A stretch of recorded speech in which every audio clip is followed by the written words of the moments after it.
Welcome back. Many of you know I do a weekly call with new real estate investors. I've been doing it for well over a year now, and the call that I had this past week was probably my favorite call that I've ever done. And there were some really, really good messages that emerged from this conversation, and I'm going to share all of them with you here. And these are messages I'm constantly repeating to myself in this game of business, and I truly believe if you understand these messages that I'm going to share with you, your success in business becomes inevitable. It's not a matter of if, but simply a matter of when. Well, who am I and why should you listen to me? Well, I don't think you should do anything, but if you want to listen, I worked in a Fortune 30 company for almost 14 years and have been running a real estate business now for 4 years. And last year, my company did just under 1.2 million, which I understand is not super impressive on its own, but I'm sharing my journey with you in the event that it helps you on yours. And so, lesson number 1, focus on the inputs, not the outputs. This one is critical, I think, because many people, when they get started in business, all they think about is, am I achieving X? I see so-and-so doing Y, and I want to do that. Or I am going to start doing something, and I am not where I feel like I should be, which is this made-up expectation I have in my head anyway. And it detracts us from focusing on the actual behaviors that are going to get us where we need to go in the first place. And I want to start this message by sharing a simple personal example.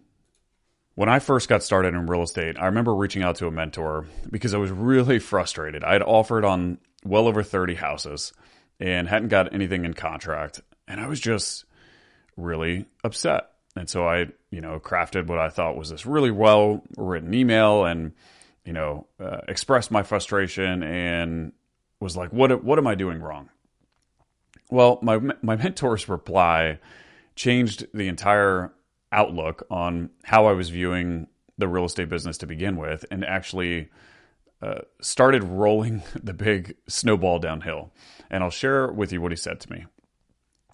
He said, Ryan, all you have to focus on is the behaviors that are required to get the outcome that you're looking for.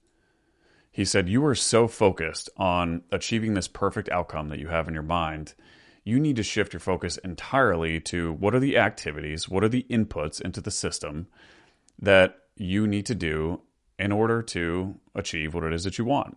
And for me, it was just simply offers. So he said, Ryan, all I want you to focus on is make 8 to 10 offers a week. Make 8 to 10 offers a week, and then do that for 4 to 6 weeks, and then get back to me. And I said, okay, I'm going to shift my focus entirely, and I'm just going to focus on nothing else other than making 8 to 10 offers a week. Well, I started that, and within 2 weeks, I got my first 2 houses in contract. And the reason why focusing on inputs is so important is because it's so easy to get distracted by what Johnny is doing or what I feel that I should be doing. And that, in all reality, is completely irrelevant. All we need to focus on is, what is it that I need to do, and how many times would I need to do it that it would be absolutely unreasonable for me not to achieve the outcome that I'm after? And then the answer to that question is simply that becomes your life over whatever time frame it takes to perform those inputs. And if you can shift your focus entirely away from the outcome and all 100% into what are the inputs required, and then just go put in the inputs, then stuff is going to just start happening. And that's exactly what happened to me when I first got started in real estate. The second lesson that came out of this conversation is be willing to perform those inputs without any expectation of result. And a lot of us, or a lot of entrepreneurs, what happens is, okay, I'm going to focus on inputs, but then they'll do the inputs for a period of time and they have this made up expectation in their head. Well, I want to put my first property in contract within 30 days. Or, if I don't achieve X by Y time, then I'm going to be upset. Right? And there are some very clear examples of this in business. Tesla, for example, didn't make profit for well over 10 years of its first, decade in business.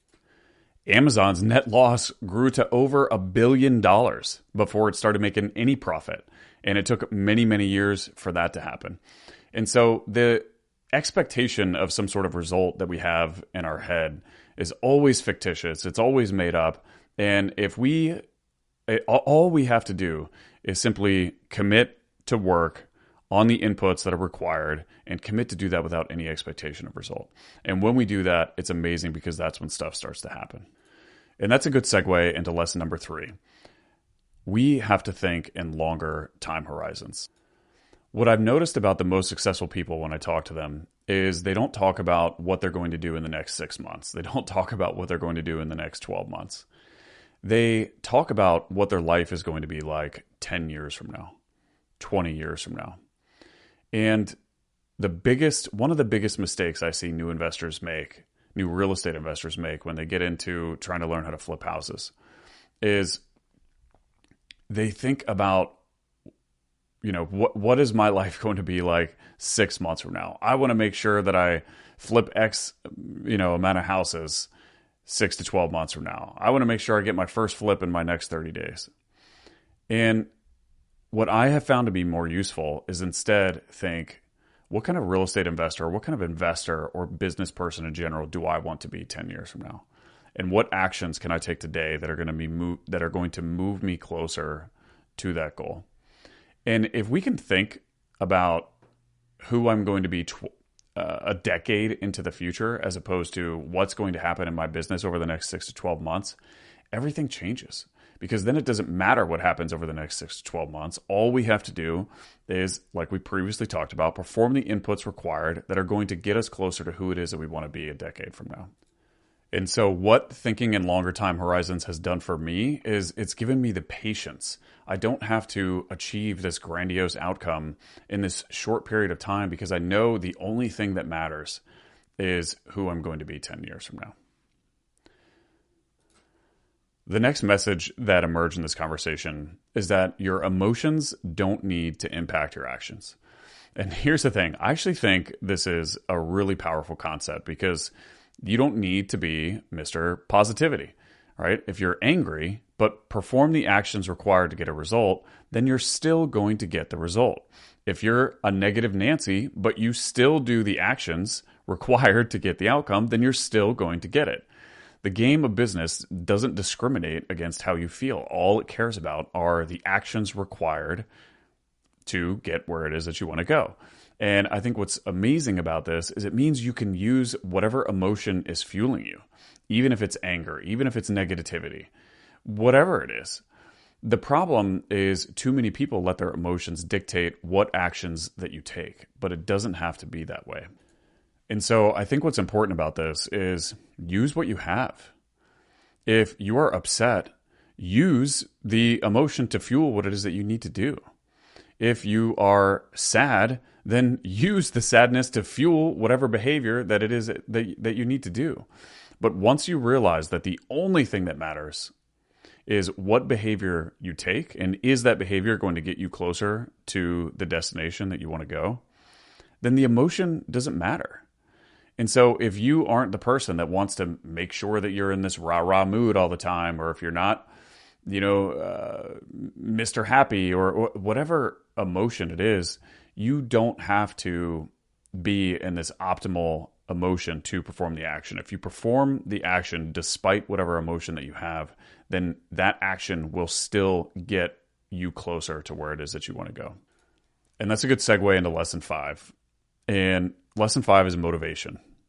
I actually think the whole concept behind motivation is wildly misunderstood. You don't need to be motivated to take an action. You can somehow motivate yourself, or you can be motivated by someone else or something else and take an action. Or you can take an action despite motivation. And in the end, the outcome is going to be the same. The world and the game of business does not care whether or not you're motivated. And I'll give an example. I love fitness, and so we'll use a fitness example. Let's say that you want to lose 30 pounds. Well, you could do two things, right? You could try to motivate yourself and say a bunch of affirmations in the mirror and make yourself feel really good.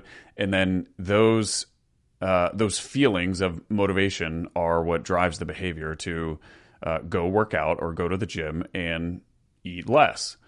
Okay, cool. The important part is that you performed the behaviors required to lose weight. Or the alternative, you don't have to be motivated to do any of that. But if you still go to the gym, despite the lack of motivation, and if you still put less food in your mouth than normal, despite being motivated to do so, then you are still going to get the outcome. And so motivation is irrelevant. It can be helpful as long as the motivation changes your behavior. But guess what? You can change your behavior regardless of whether or not you were motivated. And I think that is a very, very important point. So many people get wrapped up in, well, I'm not motivated. Well, you don't need to be motivated. The amount of times I'm motivated to do the things that I know are going to move me closer to my goals are very, very low. There's no difference between you not being motivated and me not being motivated. I simply act despite the fact that I know that I don't need to be motivated to go take an action. And so motivation, if it's helpful, sure, use it. If you getting motivated or saying something in the mirror to yourself or watching some sort of motivational video, if it changes your behavior, then great, use it. But just know that you don't have to watch that video. You don't have to say the thing in the mirror. All you have to do is do the behavior. And if you can learn to do the behavior despite not being motivated, that's when you can actually start to do really cool things. Message 6, everyone wants the outcome, but nobody wants to pay the price. And what's funny is this is actually what primarily drove the conversation this week. There was an individual who was comparing his current outcomes to the outcomes that the owner of this mentorship program was achieving. And what the student wasn't considering was the decade of prior experience of blood, sweat, and tears, and of all of the stories that led up to where the leader of this group is now and how he's able to achieve what it is he's able to achieve.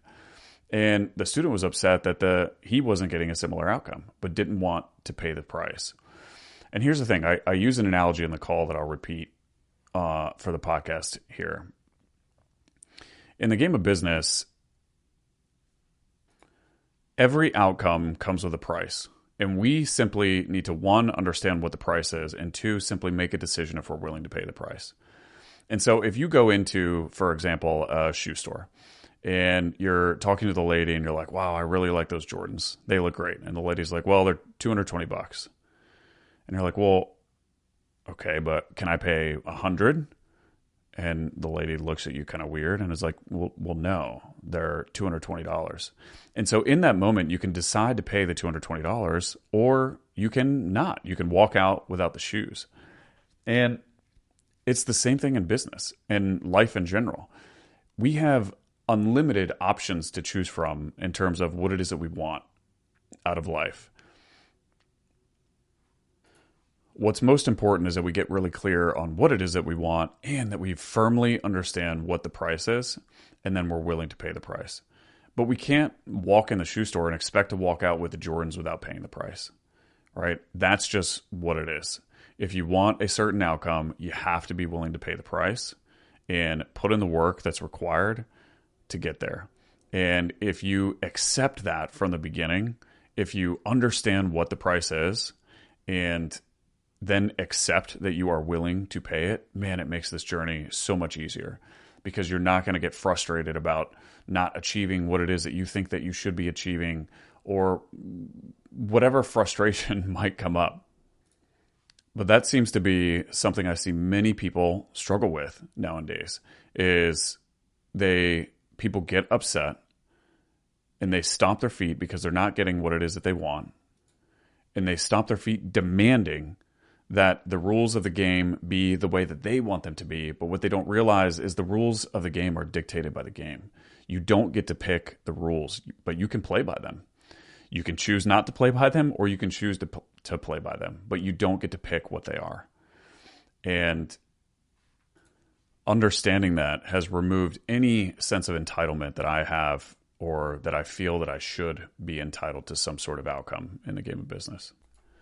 Lesson number 7 is the reason why entrepreneurs are paid outsized returns compared to W-2 employees is because entrepreneurs take on all the risk. We understand that we only eat what we kill. We understand that we could dump $20,000 into a marketing channel and get back nothing in return.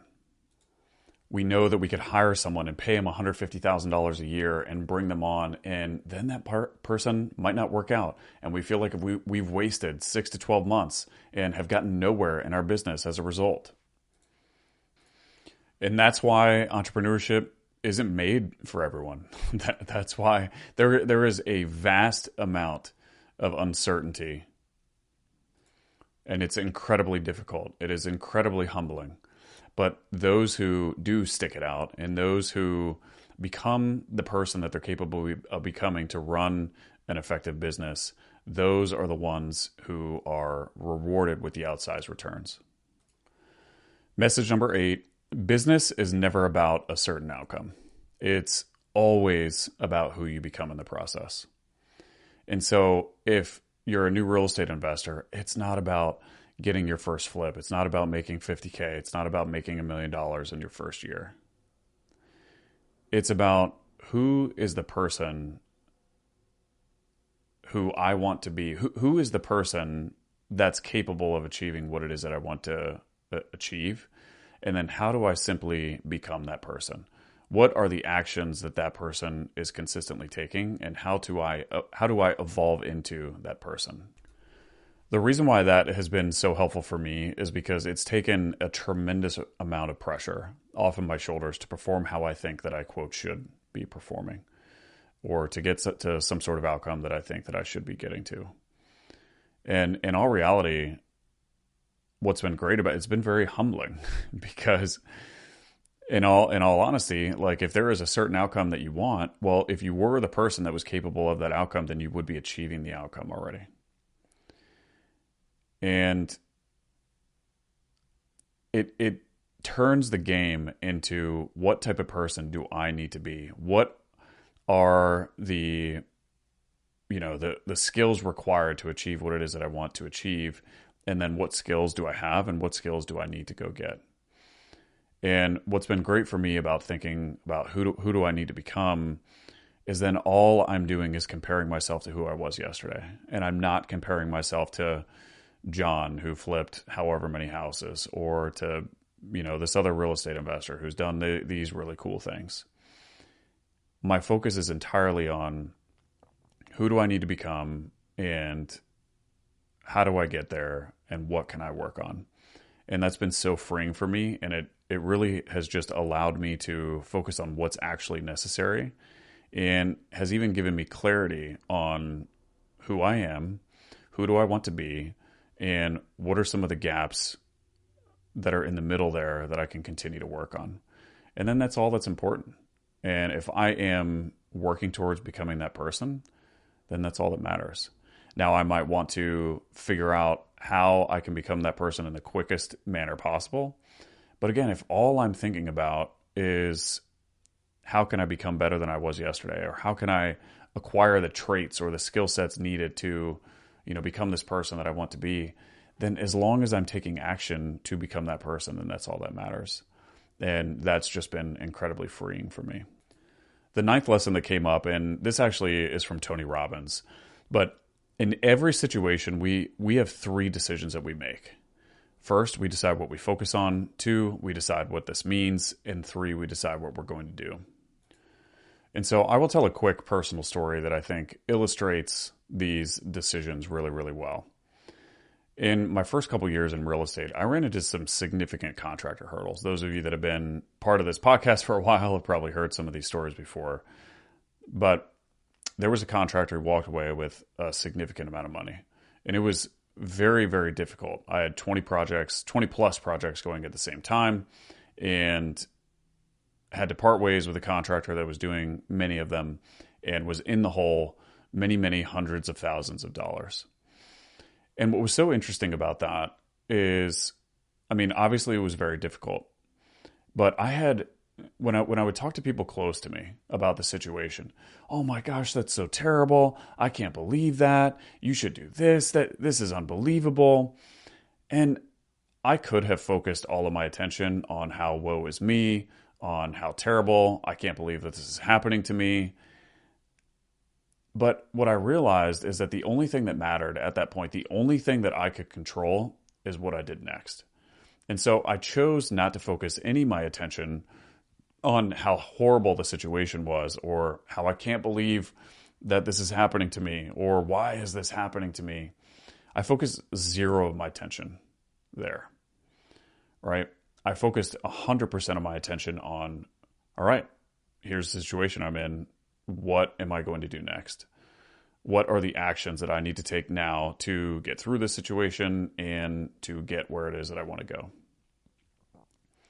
And I think what happens with a lot of people is, oh my gosh, I can't believe that this person did this, or I can't believe I'm in this situation. And then, I talked about the 3 decisions, which is what we decided to focus on. The second is, what does this mean? What a lot of people do is, oh my gosh, this means that I'm not cut out for real estate. This situation means that, well, maybe I just need to go back to work. Or this situation means that this person is absolutely unbelievable and they're a terrible human. And what I decided this situation to mean is, wow, I have been given an incredible opportunity. And this means that once I get through this opportunity, I'm going to have a hell of a story to tell. This means that once I get through some of these hurdles, once I overcome some of these obstacles, I'm going to be equipped with skill sets that I was not acquired, or that I was not equipped with prior to the situation happening. And so I got to choose the meaning. Instead of choosing it to mean that I wasn't cut out for real estate, or that I needed to stop, or that I needed to go back to work, I chose for the situation to mean that I was grateful for the opportunity to learn these skills that I did not have prior. And I think that's really powerful. And so in every situation, you can make the decision on what it is that you're going to focus your attention on, because you can focus, the same thing can happen to 2 different people. And because the 2 people focus on entirely different things, their behavior is completely changed. Because those 2 people decide the same exact situation could mean one thing to one person and one thing to another. And because they decide those meanings, it completely dictates what action that they take. And so thinking about those in the right frame has been really, really crucial to me, especially getting through adversity. Things can mean whatever you want to them. What I've realized is that things don't actually mean anything. The only thing that matters is what behavior or what action I take next.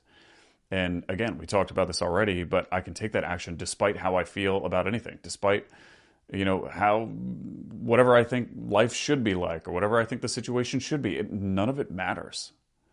The only thing that matters is I have a destination, and if I take steps towards that destination, then I will get closer to it. All of the other stuff is completely irrelevant. And those thoughts have really, really helped me get closer to where it is that I want to go. The 10th lesson is volume negates luck. And this was very true to me. Again, I told a story about how when I first started, and I shifted my mindset completely to all I'm going to focus on is how many offers that I'm making. And again, what's funny is when I started making a whole bunch of volume of offers, that's when stuff starts happening, right? And so all we need to think about, a very, very powerful question that I ask myself when I'm in a position where I need to make something happen and I know I need to do volume, is how many times would I need to do X that it would be unreasonable, absolutely unreasonable for me not to get to Y? And then that becomes the only thing that I have to focus on. And so when we're trying to learn something, whether it's a skill or if there's a certain outcome that we're after, it's so important. It's been crucial for me to understand that volume negates luck. And the more volume that you do, the more you're going to learn about whatever it is that you're doing. And at some point, people, watching you will say, wow, you're so lucky that this happened. But they'll have no idea the amount of volume that you have put in to get where it is that you currently are. And so if you can go into anything that you're doing and truly understand that if you put in an unreasonable amount of volume, so much volume that it would be absolutely insane to not get to where it is that you want to go, and then you just go do that volume, then I think you'll really understand how volume negates luck. Message number 11 is we don't do our best. We do what's required. There's actually this really funny quote from, and I'll date myself here, but a Sean Connery movie called The Rock. And he said, let me see if I can remember it. He said, losers always complain about their best. Winners go home and fuck the prom queen. And the message there is your best is irrelevant. It doesn't matter that we tried our best. What matters is we ask what is required to do what it is that we want to do, and then we're going to do that. And the thing is, when we ask the question, well, what is required? We may not have the capability. Like our best may not be enough. And that's fine. The great thing is that doesn't mean that we have to stop there. If we're doing our best and it's not enough, all that means is that we have to get better. And so the focus then shifts away from whether or not we're achieving the outcome. The focus just becomes on getting better. And so I hear so many people get wrapped up in, oh, well, I'm trying my best. And I think the people that focus on their best fundamentally misunderstand that your best might be your best for now, but it's not your best forever. And all you need to do is just focus on improving. And when you improve, you simply need to ask what is required to do what it is that I want. And if our best is not equivalent to what is required, then we ask ourselves, okay, what is going to improve my skill set to move closer to what is required? And then you just go do those things. And so I try never, ever to complain about me trying my best, because I know that all me complaining about me doing my best is just an excuse for me not wanting to try to improve or not wanting to get better. And I will always choose to try to get better. And the final and 12th message here is defend your desires more than you defend your excuses. What I see happen all too frequently is people get wrapped up in why they cannot do things. And they get wrapped up in their excuses. I can't make all of these offers on real estate because I'm driving a truck 12 hours a day and I don't have a lot of time. Well, can you make phone calls during the truck? Well, maybe, but I can't. And so we get caught up in defending what we attribute as all of the reasons why we can't do something. And all we need to do is shift our attention and shift our focus to defending our actual desires, right? So instead of, well, I can't do it because of this, or I can't do it because of this, or it won't work because of X, Y, or Z. Well, I want this because I want this, I will do whatever is required to get it done. And if we can work to defend what it is that we want more than we defend in our excuses, then we can remove whatever excuse that we have and we can simply focus our attention on what is it that we want. And even given my current environment, even given my current situation, what is going to be required for me to get closer to where it is that I want to go? And I've just found it so much more helpful and so much more useful, so much more productive to defend why I want something and how I will get there, as opposed to try to defend, all of the reasons why I can't make something happen. And so that was a compilation of all of these really, really good messages that came in this call earlier this week. I wanted to pull them out, document them for you, and I thought they were all really powerful and were all things that have helped me in my business journey. So hope you guys got some value out of that, and I will see you in the next one.